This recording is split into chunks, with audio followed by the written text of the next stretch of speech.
when a routine traffic stop turns into a career-defining moment. A police officer's worst assumptions collide with a truth he never saw coming. His target is the man who holds his future in his hands.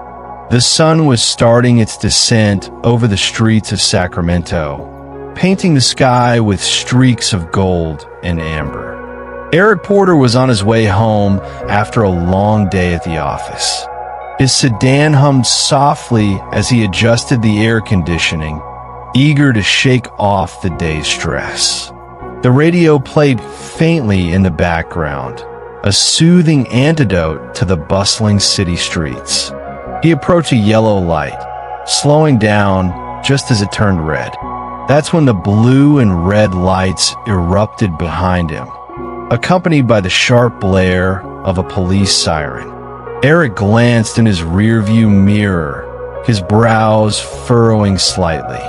He pulled over to the side of the road, rolling down his window as a police cruiser parked behind him. Out stepped Officer Bradley Larson, mid-30s, with a buzz cut and a badge gleaming on his chest. Larson adjusted his belt as he swaggered toward Eric's car, exuding the confidence of someone used to being in control. "License and registration," Larson said curtly, his voice flat but laced with a hint of authority. Eric complied without a word, reaching into his glove compartment for his registration and handing over his driver's license. His movements were deliberate and calm, but he could feel Larson's gaze scrutinizing him, as if searching for a reason to dig deeper. "Do you know why I pulled you over?" Larson asked, leaning closer to the window. "I'm not entirely sure," Eric replied evenly, his tone polite but firm. "You didn't come to a full stop at the light," Larson said, though there was a flicker of hesitation in his voice. Eric frowned but nodded slightly. "I see. I thought I slowed down in time, but I understand." Larson didn't respond immediately. Instead, he lingered, his eyes narrowing as he studied Eric more closely. It wasn't just a routine stop anymore, at least not for Larson. His posture shifted subtly but noticeably, as if he had already decided this was more than a minor infraction. The officer glanced at the license in his hand. "You're not from around here, are you?" he asked. Eric hesitated for a fraction of a second before replying. "I moved here a few months ago. My address is on the license." But Larson wasn't really listening. His questions were starting to take on an edge, just enough to suggest that he wasn't concerned about a traffic violation anymore. Eric's calm demeanor seemed to work him, and he leaned in closer. "Where were you headed in such a hurry?" "Just going home," Eric replied. His tone remained steady, but the subtle shift in the air was impossible to ignore. Larson didn't just see Eric as a driver anymore. He saw something else, something that warranted suspicion. Eric could sense the tension building, but he didn't flinch. Little did Officer Larson know, the calm exterior wasn't naivety, it was control. This was just the beginning. Larson took a step back, folding Eric's documents with an exaggerated slowness before tucking them into his chest pocket. He straightened up, his expression shifting into something faintly smug, as though he'd already made up his mind about the man sitting in front of him. "Step out of the car for me," Larson ordered. Eric's grip on the steering wheel tightened briefly, but his face betrayed no reaction. "Is there a specific reason for that, officer?" he asked, his tone measured. Larson's lips twitched, but he masked it quickly. "I asked you to step out of the car. You don't want to make this harder than it has to be." The threat hung in the air, unspoken yet unmistakable. Eric exhaled slowly and opened the door. As he stepped out, Larson's eyes flicked over him, sizing him up. Eric stood a little taller than the officer, his shoulders broad, but his demeanor unthreatening. His tailored suit suggested professionalism. His polished shoes hinted at someone meticulous and careful. Yet, none of that seemed to matter. Larson gestured toward the front of the car. "Hand where I can see them." Eric complied, his movements calm and deliberate. "Is there something specific you're looking for?" Officer Larson smirked faintly. "Just routine. We've had some incidents around here. You can never be too careful." Eric turned his head slightly, locking eyes with Larson. "Incidents involving men in business suits driving sedans? Or does this have more to do with something else?" The question landed like a punch, and for a moment, Larson's composure faltered.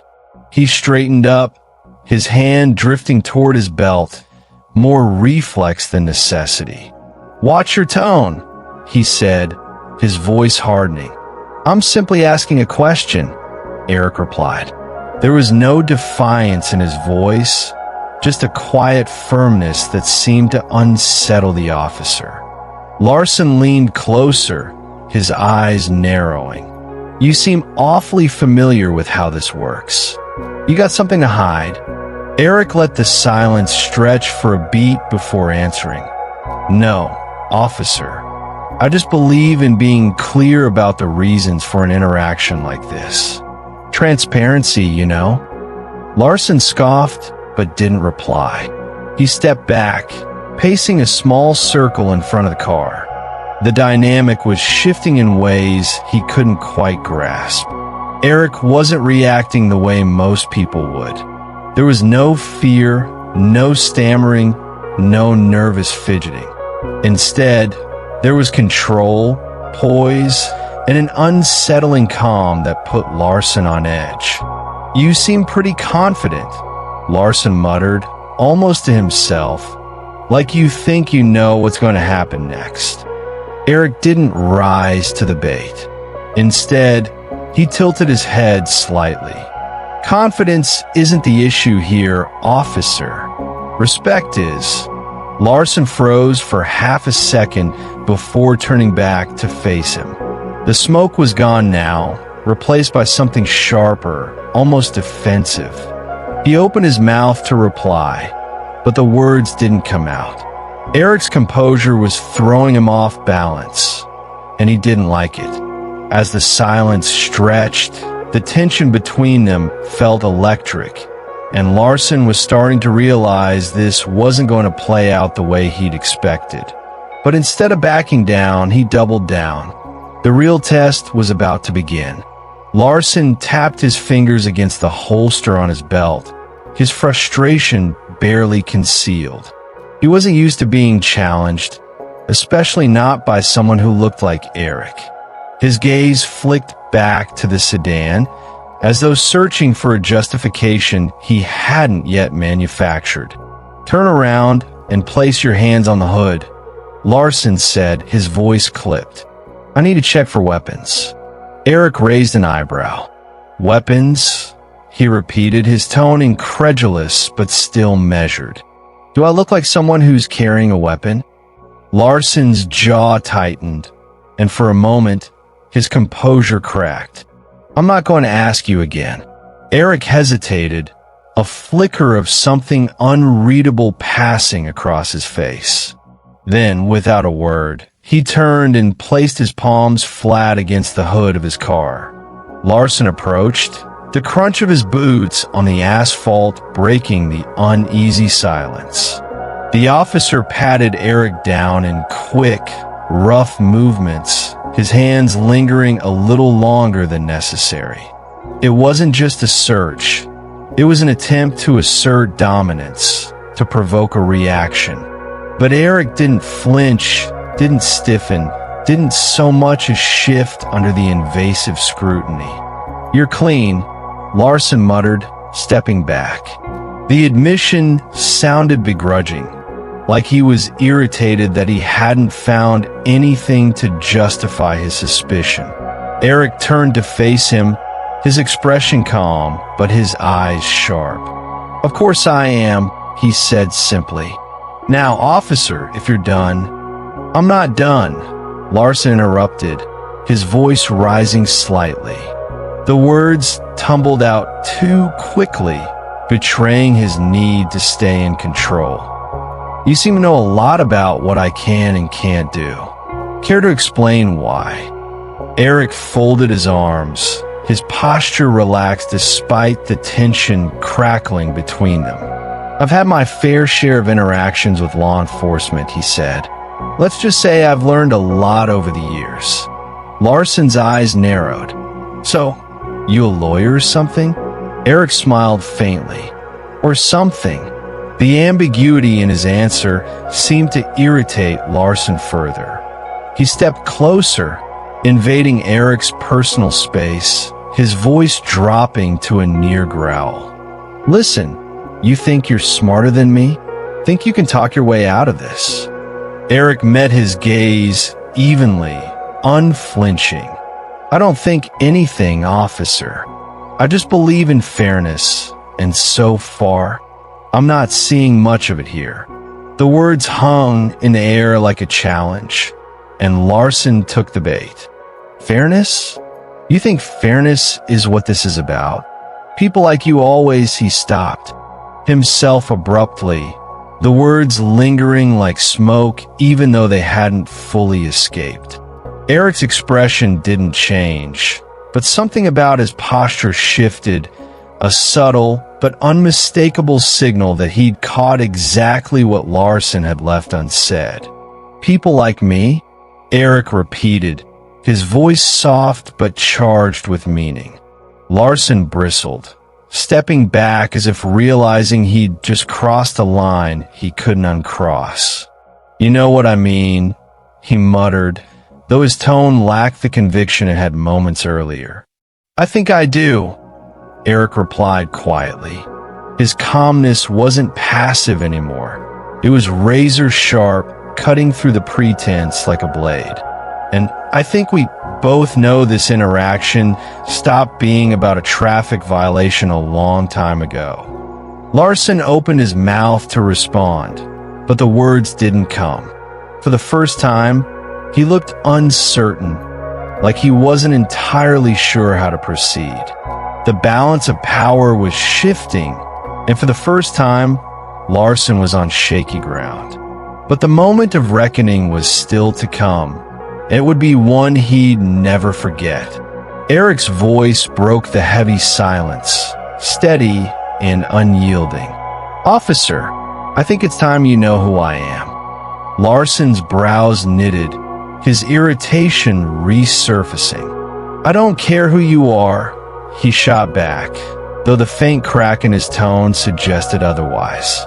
Eric reached into his pocket, his movements slow and deliberate. "I'm reaching for my badge," he said calmly, watching Larson's hand twitch near his holster. "No need for theatrics. I want you to see it." The words hung in the air, weighted with something unspoken. Larson's eyes followed Eric's hand as he pulled out a leather wallet and flipped it open, revealing a gleaming badge. "Eric Porter," Eric said, his tone as casual as if he were introducing himself to a neighbor. "Head of Internal Affairs, Sacramento Division." Larson froze, his eyes darted to the badge, then back to Eric's face, searching for some sign that this was a joke.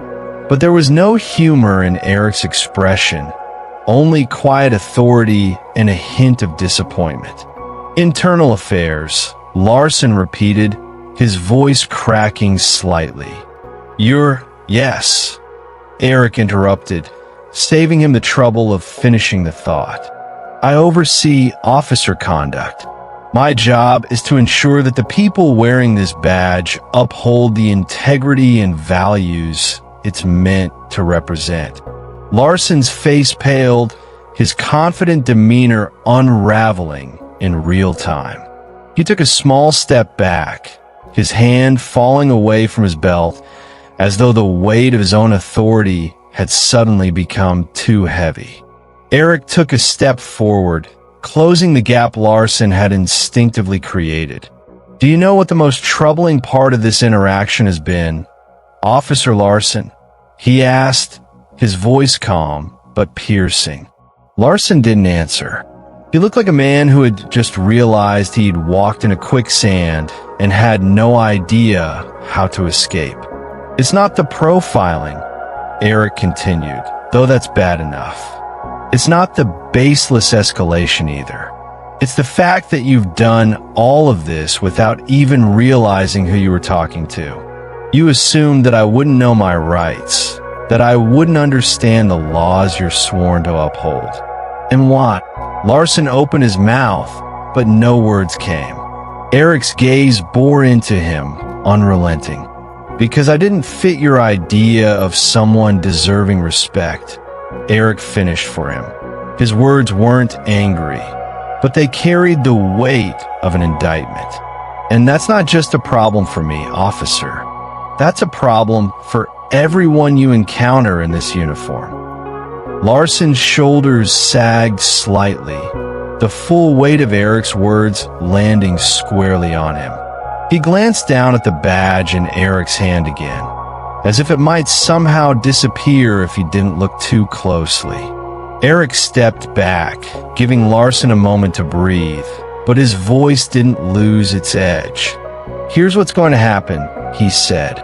"You're going to take a step back, return my documents, and think very carefully about what you say next." Larson's lips parted, but he hesitated, clearly debating whether to push back or comply. The hesitation cost him, and then Eric added, his voice lowering slightly, "You're going to hear from me again. Not as a driver you stopped on the side of the road, but as the man tasked with deciding whether you're fit to wear that badge." Larson swallowed hard, his face reddening as the weight of the moment sank in. He reached into his chest pocket and pulled out Eric's license and registration, his hands trembling slightly as he handed them over. Eric took them without a word, tucking them into his wallet. He stepped toward the driver's side door of his car, pausing with one hand on the handle. He looked over his shoulder, meeting Larson's gaze one last time. "Remember this, Officer Larson," Eric said. "The badge doesn't make you better than anyone. It makes you accountable to everyone." As Eric slid back into his car and started the engine, Larson was left standing in the fading light, his confidence shaken and his future uncertain. But for Eric, this was far from over. His next move would ripple through the entire department. The drive home was quiet, but Eric's mind was anything but. The encounter played over in his head, not because it was unique, but because it wasn't. Larson wasn't the first officer Eric had dealt with like this, and he knew he wouldn't be the last. But this time, things would be different. This time, Eric had the authority to act. The next morning, Eric sat at his desk, the early sunlight streaming through the blinds of his office at the Sacramento Police Department's Internal Affairs Division. A file sat open in front of him, Officer Bradley Larson. His record wasn't spotless. Minor complaints of unprofessional conduct, excessive stops, and vague misunderstandings that had never been properly addressed. Eric leaned back in his chair, his fingers steepled as he thought about the broader implications. Larson wasn't an anomaly. He was a symptom of a deeper problem, and Eric wasn't interested in putting a bandage on a bullet wound. A knock on his office door interrupted his thoughts. His assistant, Linda, stepped in, holding a stack of reports. "Morning, Mr. Porter. How about the summary on last month's misconduct cases? Also, Chief Daniels wanted me to remind you about the department review next week." Eric nodded, taking the files from her. "Thanks, Linda. Can you also schedule a meeting with Chief Daniels for this afternoon? There's something I need to discuss with him." Linda hesitated, sensing the weight in Eric's tone. "Of course," she said before slipping out of the room. Eric turned his attention back to Larson's file, but his focus wasn't just on the officer. This was bigger than one man and one interaction. It was about the culture that allowed someone like Larson to feel justified in his behavior. And if there was one thing Eric knew, it was that culture started at the top. Later that afternoon, Eric sat across from Chief Daniels in a conference room. Daniels, a seasoned veteran with salt and pepper hair and a no-nonsense demeanor, leaned back in his chair, listening intently as Eric recounted the traffic stop. "I could have written it off as just another bad interaction," Eric said, his voice steady but resolute. "But that would have been a mistake. Larson's behavior isn't an isolated incident. It's a reflection of how much work we still have to do." Daniels rubbed his temples, exhaling slowly. "This isn't the first time Larson's name has come up," he admitted. "But we've always handled it internally, quietly." "And that's the problem," Eric replied. "Quiet doesn't fix anything. Quiet lets it keep happening. It's time to be loud." Daniels looked at him, the weight of the conversation etched into his face. "What are you proposing?" "A department-wide review," Eric said without hesitation. "Not just of individual offices, but of our training, our protocols, our accountability systems. We can't keep sweeping this under the rug. If we don't hold ourselves to a higher standard, how can we expect the community to trust us?" Daniels leaned forward, his hands clasped on the table. "You're going to ruffle some feathers with this." "Good," Eric said simply. "It's about time someone did." The following weeks were a whirlwind of meetings, interviews, and reports. Eric worked tirelessly, compiling data, speaking with officers, and holding public forums to hear directly from the community. The Larson incident became a catalyst for change, a turning point that forced the department to confront its flaws head-on. Larson, for his part, faced an internal hearing. Eric made no secret of his involvement, sitting across from Larson during the proceedings and watching as the officer squirmed under the scrutiny. The hearing resulted in a suspension, but Eric knew the real victory wasn't in punishing Larson. It was in preventing the next Larson. Months later, Eric stood at the podium of a community event, addressing a room full of officers, city officials, and local residents.